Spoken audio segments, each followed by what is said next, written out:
地产老总用跳楼逼我帮他赚回亏掉的10个亿，我无奈答应下来后，却在地产老总懵逼的表情下，把他抵押房子的1000万交给他女儿来操作，并表示亏了算我的。而另一边，表妹和小姨上门帮我解释误会，却被尖酸刻薄的丈母娘笃定是收了我的好处才来帮忙说好话的。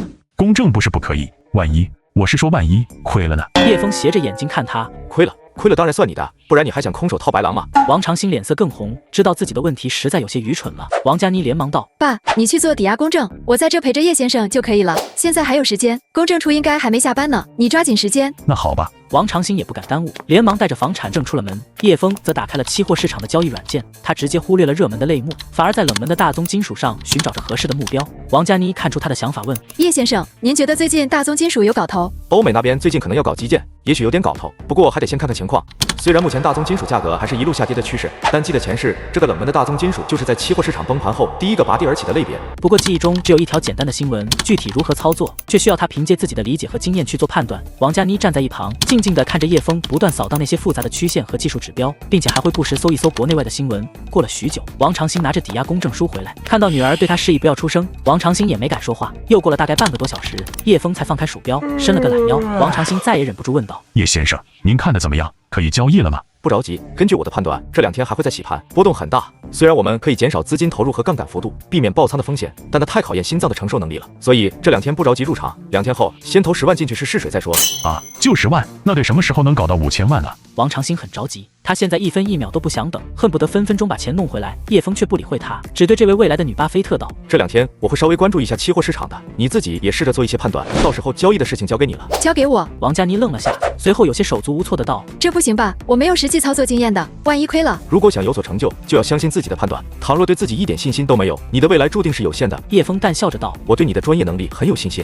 你也应该如此。王佳妮愣愣地看着叶枫，自从叶枫指出他论文出现致命的低级失误后，他对自己是有所怀疑的。可是现在叶枫竟然愿意把高达1000万的资金交给他，目标还是从期货市场上赚回5000万。最重要的是，他从叶枫的眼睛里竟看到了一股莫名的信任。王长兴在一旁担忧的道：叶先生，这不太好吧？佳妮虽然是名校的学生，但她毕竟年轻，又没多少经验，连专业的投资顾问都亏损了，她怎么能行？叶枫看着王长兴：王董，我觉得你小看了自己的女儿，或者说你从来没有真正相信过她。在我看来，王小姐是非常有天分的人，未来成就不可限量。我可以和你打个赌，这1000万交给她，她绝对能完成我们定下的目标。如果亏了，这1000万算我的，回头我再拿1000万出来帮你。这话一出，王家父女俩都愣住了。王长兴虽然很惊讶，但他依然不敢冒这个险，毕竟是1000万。叶枫说亏了算他的，可万一反悔了呢？好，既然叶先生这样说了，那我愿意试一试。1000万不用算您的，如果亏了，就当我借您的钱，这辈子不管多辛苦，这笔钱我也一定会连本带利还给您。佳妮，爸，王佳妮坚定不移的道：我知道在你眼里，我只是个还没长大的小女孩，但我真的很想试试。叶先生这么相信我，没有任何理由辜负他的信任。他眼里的神采是王长兴从未见过的，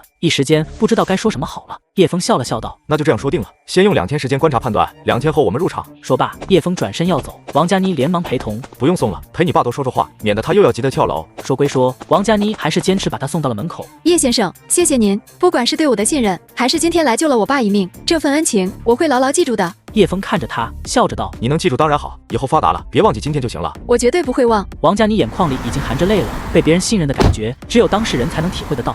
回到家，唐仲威立刻跑到叶枫面前，他上下左右检查着，看着他担心的样子，叶枫都被逗乐了。我又不是去和人打架，看把你吓的。能不害怕吗？我现在特别担心你出事。诺诺跑了过来，举起手里的画板，笑嘻嘻的道：爸爸，送给你，你是我们家的大英雄。叶枫低头看去，只见画板上画着一个穿着披风的男人，胸口还写了一个英字。叶枫笑哈哈的把女儿抱起来：我可不算什么大英雄。谁说你不算？在我们娘俩心里，你就是全世界最英勇的英雄。叶枫一怔，转头向唐仲威看去，在妻子眼里，他看到了十分明显的崇拜，这种眼神是他之前没有经历过的。和妻女温存一番后，叶枫看向何元良道：何先生，我现在正好有时间，不知道你父亲想问的问题都想好了吗？何元良听得大喜过望，赶忙快步走过来：我们已经想好了，叶先生现在就有时间回答吗？叶枫心里明白，唐仲威虽然不笨，却不太可能突然做出这么大的改变。他和女儿的变化大概率跟何元良有关系。当然，反正也耽误不了多长时间。何元良自然不会拒绝，连忙和叶枫去了一边的书房。我父亲希望您能先给他批命，这是他的生辰八字，如果果还需要其他的讯息，我也可以提供，比如说祖坟的位置、风水之类的。不用那么麻烦。叶枫看了眼何家老爷子的生辰八字，然后闭上了眼睛。不是他需要想，而是不能说得太快。而另一边，宋雨欣带着谭菲菲来到了老唐家。姐，今天怎么想起来来这了？宋月如好奇地问着，然后又看向谭菲菲。菲菲晚上想吃什么？我让你姨父买去。什么都行。谭菲菲随口说着，并一个劲地冲老妈使眼色。宋雨欣实在不知道该怎么开这个口。宋月如看出了这母女俩的不对劲。我看你们俩今天是有事吧？是不是菲菲出去上学需要用钱呢？姐，你是知道的，老唐前段时间刚被人骗了一大笔钱，虽然追回来一部分，但……我不是找你们借钱的，你想多了。宋雨欣咬了咬牙道：“我今天来是为了叶枫的事情。”宋月如一怔，叶枫他去找你们了？没有。既然开了个头，宋雨欣索性把话说明白了。其实我是想说，以前咱们对叶枫是不是太差劲了？这个人可能没我们想的那么坏。宋雨欣话说到一半，宋月如就腾的一下站起来，怒气冲冲的道：“姐，你今天来是替叶枫讲好话的，他是给你们什么好处了？我说你们怎么突然跑来家里做客？原来是这么个事。行了，没别的事情，你们就走吧。”见宋月如生气，谭菲菲连忙道：“咦，我妈说的是真的，姐夫他真不是我们想的那么垃圾。你不知道，我前几天才去过姐夫的新家，他们住在……看来我猜的没错，你们还真跟叶枫有所接触。”宋月如冷笑着道：“说说吧，他给了你们多少钱？想让你们做什么？我以前怎么没看出来，你们俩能为五斗米折腰呢？”姐，你跟谭凤林离婚那么久，一直坚持不找男人，也不为了钱放弃尊严，今天这是怎么了？缺钱的日子太久，让你实在熬不住了是吧？你要缺钱早说呀，三瓜两枣的，我又不是不能给。宋雨欣被说的顿时也来了气，要知道，哪怕自己连一天3顿面条都吃不起的时候，也都是硬挺过来的。现在宋月如却说她为了钱放弃尊严，你怎么说话的？我好心来劝你们，什么叫我为了五斗米折腰？我宋雨欣虽然没钱，可也绝对不会为了钱帮谁说好话。宋月如撇嘴道：“是吗？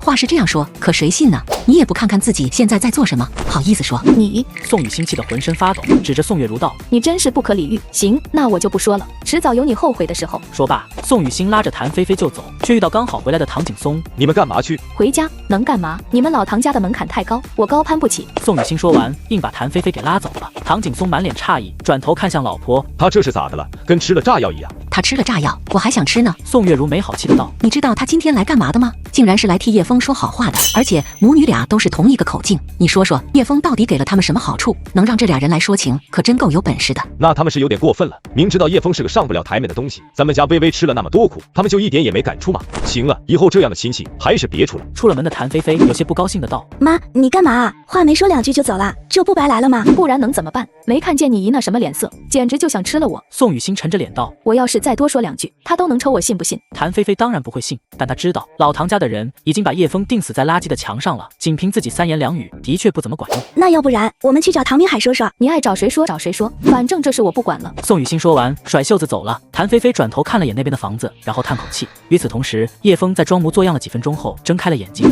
拿起笔写下2行字后递给何元良：“一生荣华富贵，延绵子孙，终了疾病缠身，家破人亡。”看到纸张上的字，何元良脸色大变。